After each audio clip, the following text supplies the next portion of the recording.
This is, I've had my eye on this for a while, and this is the first like new plane I've bought in a long time. This is the Veritas #1 low angle plane, which I don't know why I keep buying them. Like I have a few, but I'm not a big fan. But maybe this one will change my mind. And the reason I bought it is because for years I had my eye on the Veritas the Veritas block plane that had the bobtail available, and I was even seriously I on and off I considered buying one, but I never threw down for it. And then I found out about this one, and I had my eye on it for a while, and then they had a second sale, so I bought it, and it got a few bucks off. And as far as I can tell, it's perfect. I know the bottom, there's maybe just a little bit of discoloring on the bottom. It's just like, it's cast iron, man. I don't know, it's a little oxidation or something. It doesn't even look like rust. It's just, I can't tell anything wrong with it. I suspect sometimes they just sell stuff. Oh, look, there's spots in the back of the handle. They're dark, and it's just like the wood. I don't know why they do this, but they do it sometimes with Veritas, and the stuff looks fine. It's, you know, that's what everybody says. It's all good stuff. But so, and this is I didn't think about is what they've done here with this plane, as opposed to a regular, like this is an old Stanley block plane. It's got thin sides and wide blade, right? Normal. You know what these are like. This one, what they've done is they've gone with much thicker sides. I think probably for mass, right? So they're about a 1/4 inch thick at the bottom, right? And this blade is only 30 millimeters wide. It's about an 1 1/4 inch wide. So I didn't realize that when I bought it. So even though, you know, it's just a little bit thinner than this plane right here, the blade's much thinner, or the iron. It has this adjustable shoe, and there's a little screw here that you use to adjust how far it can go back so it doesn't run into your blade, your iron edge, which is a nice little feature. One issue I've had with these is that the ships fill this. I haven't used this enough to really know if that's going to be, but I've had ships get it in those. And actually the Lie-Nielsen, the low angle jack plane, the front is open. Now they probably do it for strength, maybe for appearance. I don't know why they do it. Maybe they don't care that stuff gets stuck in there, or maybe it doesn't get stuck in there with that. But it just is what it is. It's something you have to deal with these movable throat planes that are like this. So what I did was I sharpened it to, it's 12 degrees, plus I sharpened it, I think I've got it sharpened to about 53, 54 degree angle. And I did that with a Burns sharpening system like this, which is not exactly designed for a blade that's this short, because it's a really small blade. So I just had to kind of guess. It's not really calculated for that, but I measured, and it looked like about 50, 53, 54. And that's about what I want. I was thinking 52, but going a little higher is fine with me. Because I wanted to test this theory that the reason Brian Burns got into it, and I'll put his video at the end of this, or try to, is that he was playing difficult woods, and I think he maybe first invented it for using bird's eye maple in his planer, his Makita planer, so he sharpened them on a wet grinder. He sharpened his planer blades. But then he got into doing it for hand planes for building guitars, and since I build guitars and so on. And then, you know, when you build guitars, sometimes you're messing with wood that you'd rather not work with. When I'm building furniture and stuff, I don't like to mess around with gnarly wood. I like to choose, like, go out, select my boards, choose cooperative woods. If stuff's not hand planing well, I try other methods, man. But you know, sometimes the plane is the tool you want to use. If your wood is cooperating, the plane can be really fast, and you're set up for it, and your plane's sharp and all that. But his theory was that with his method, he could use these high bevel angles, right? And that's important because that makes it so you can plane more difficult woods. However, if you go too steep, if you go up to 60 degrees, I have a 60-degree plane. It's in another video I made about. If you go up to about 60 degrees, it starts to feel weird. It'd be hard to push, and it's more like a scraping cut. So yeah, you have to find what works for you and for the wood. But so I'm going to try 53, 54 and see what this does. So I tried it both ways on this walnut here. I plane this way and I plane this way, and it's perfect. You know, this is just a piece of rough walnut, but this is not a piece of challenging grade. This is, you can see it's pretty straight grain, so it's not really a lot of run out or distortion in the grain there. So I don't have a lot of fancy, weird looking wood around, or I can't put my hands on it if I do. Because, you know, I like to buy cooperative stuff. But here's a piece. This is a quarter sawn oak, or I think it's quarter sawn. No, it is not. Look at the end grain here. I don't know if you can see that. This side's even hard to see. See, it's going out, it's radiating there. So I think that's a good prospect for having some messed up grain. You see it's got a knot here, and it's got some knots here. So I'm gonna see how, let's see. It looks more straight grain on this side. So I'm going to do this side and see what happens. See if I can get, you know, get a good finish on it. So the problem with planing, as you probably know if you mess around with it, is you're planing one way, it's going good, and then what happens is you run into where the grain reverses, and then suddenly you're tearing it out. And it's like, oh! You know, you can do stuff like you can turn the plane around, pull it. It takes a lot of skill. I mean, you learn about these things over time. And the thing is, sometimes that tear out goes deeper than is easy to fix with a scraper. You know, so you know, it's like there's a lot that goes to it to getting good results. But wood selection is really important. But sometimes you're not so lucky with wood selection. You just got to deal with what you have. And in that case, you know, having a lot of tools in your toolbox or having a lot of tricks up your sleeve can help. So I'm going to see if I can smooth this with this little plane, which I haven't even waxed yet, but it seems to slide okay.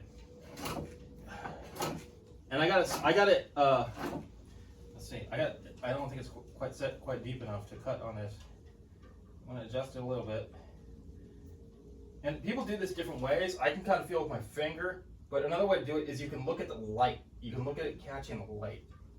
And I've got the corners slightly dubbed off and a camber on it. Let's see if I did too much. Too much.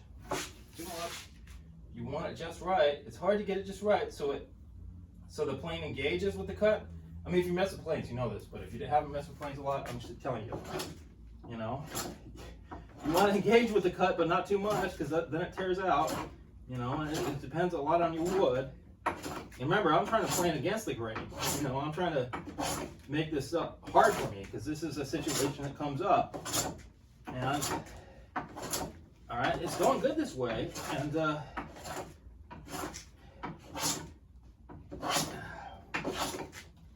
of course, this is a piece of rough lumber, so I mean, normally you use other planes, or you'd run it through your planer first. Looks like it's got some hammer marks on it too, or something that I'm not going to be able to pull the plane through because it's intense.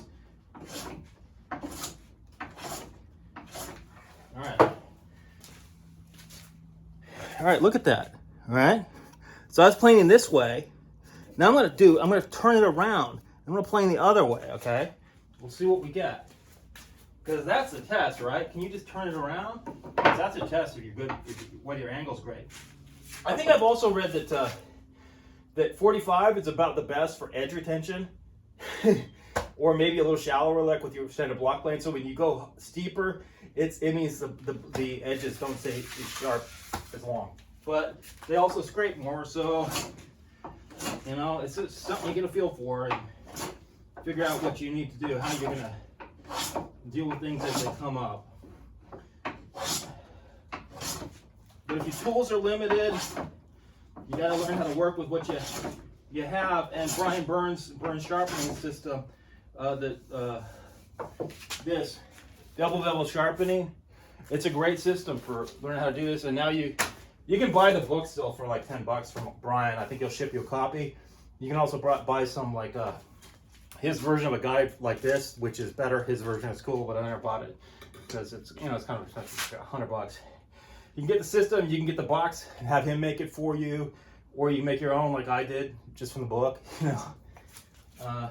And it's a great system, and it's really fast, actually. You should watch the video of him doing it. Watch the video of me doing it, but especially watch the video of him doing it, because he really showed you how it works, and it's like half an hour long. So, but he really digs into it and shows you how it's done, the details of how it works and why. And you know, hand planing can save you a lot of time. It really can. So I have some tear out here from going against the grain, but you can see. Can you see? I hope you can see. I mean, this is not normally a piece you'd use, right? But I just wanted to get a piece that would be kind of messed up. The grain would reverse right here. So, all right, let me go back the other way. Because if I can go back the other way without tearing out the good planing that I've already done, it doesn't matter which way, as long as it doesn't mess up the one which you've already got that's working well. That's the frustrating part. Where you get in there and suddenly you lose it to tear out and you're like, oh my God. It can be maddening. Chasing perfection with hand planes. And even James Krenov, who I admire a lot, furniture maker. All right, so it looks like I'm getting it. I'm getting it this way, it's cutting it out, but this way I'm getting it again, so it's not sufficient. So in this case, there's just a little bit of tear out there. So in that case, I'm just gonna cheat and bring out something like this, and let's see if I can.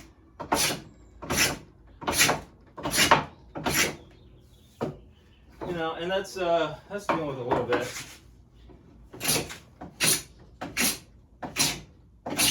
I'm not a Veritas fan, actually, by the way. I think this is the only 2 planes by them I have. But it's good. I mean, it's not perfect. It's not perfect, but, you know, it's not, the tear out here is not too deep, and this is, as I said, it's not an ideal piece. So I think it's got promise for this approach. And this plane, anyway, the plane itself, it's really nice. It's got some heft to it. I like that. You're not going to be able to get around with, you can get your, if you want to use it one-handed, you can get your fingers up like that. But on this side, I don't think you can get your palm out of the way. Well, yeah, maybe you can, but it feels really awkward. So sometimes I use a plane, even a number 4 plane, I'll use it one-handed for trimming the edges and things like that. So that's something you can think about. But if that's a technique you want to explore with the Brian Burns technique, he also shows you how to really tune up a standard, like I think a 20-degree plane, or he shows you how to tune up a record plane. At the time, he thought those were better than the Stanley planes that you could buy, the Stanley block planes you could buy new. So he wasn't writing for people who had eBay or access to used tools, because it didn't exist when he wrote the book. All right, so yeah, so if you got the money, spend one. Buy one, and if you don't like it, you could sell it on eBay or something like that and get most of your money back, or just sell it locally and not have to deal with fees and taxes and things. So it gives me a thumbs up. I think it's worth checking out.